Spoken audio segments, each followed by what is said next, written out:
ભારતીય જનતા પાર્ટીના આપણા યશસ્વી નેતૃત્વ માનનીય નરેન્દ્રભાઈ મોદી સાહેબ, આપણા વૈશ્વિક નેતા, આપણે ગુજરાતમાં પણ એમની વિકાસની હરણફાળો જોઈ હતી.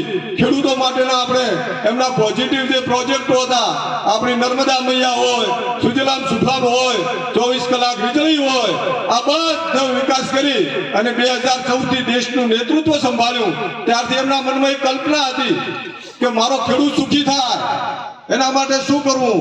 તો એક એકમ છે આ દેશમાં સહકારથી સમૃદ્ધિ.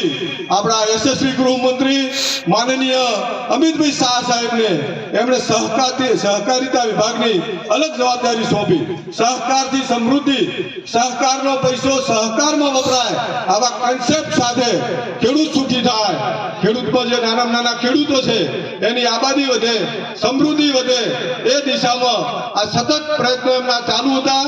અને સહકારના માધ્યમથી પણ નાનામાં નાના ખેડૂતના ઘર સુધી સમૃદ્ધિ પહોંચે એવા આપણા બંને મહાનુભાવોએ જે એમનો જે વિચાર છે કે આ દેશને ભારતીને પરમ વૈભવે લઈ જવી છે, એના અનુસંધાને આ એક વ્યવસ્થાના ભાગરૂપે જે મારી નિયુક્તિ થઈ છે એમના માર્ગદર્શન હેઠળ તો પ્રદેશનું નેતૃત્વ માનનીય CR પાટીલ સાહેબ, આપણા યશસ્વી અધ્યક્ષ અમારા મહામંત્રી શ્રી રત્નાકરજી, અમારા સંગઠનના મહામંત્રી રજનીભાઈ, આપણા યશસ્વી આપણા જે મુખ્યમંત્રી છે ભૂપેન્દ્રભાઈ પટેલ સાહેબ, આપણા સહકાર મંત્રી આપણા જગદીશભાઈ વિશ્વકર્માજી, સમગ્ર સરકાર અને સંગઠનના તમામ મહાનુભાવોનું, આપણું જિલ્લાનું નેતૃત્વ માનનીય કીર્તિસિંહજી વાઘેલા સાહેબ, એમનું પણ બધાનું અને સમગ્ર નેતાગણનું આપ સૌ અહીં આટલા મોટી સંખ્યામાં ઉપસ્થિત છો તો તમારા બધા વતી એમનો હૃદયપૂર્વક ખૂબ ખૂબ આભાર માનું છું.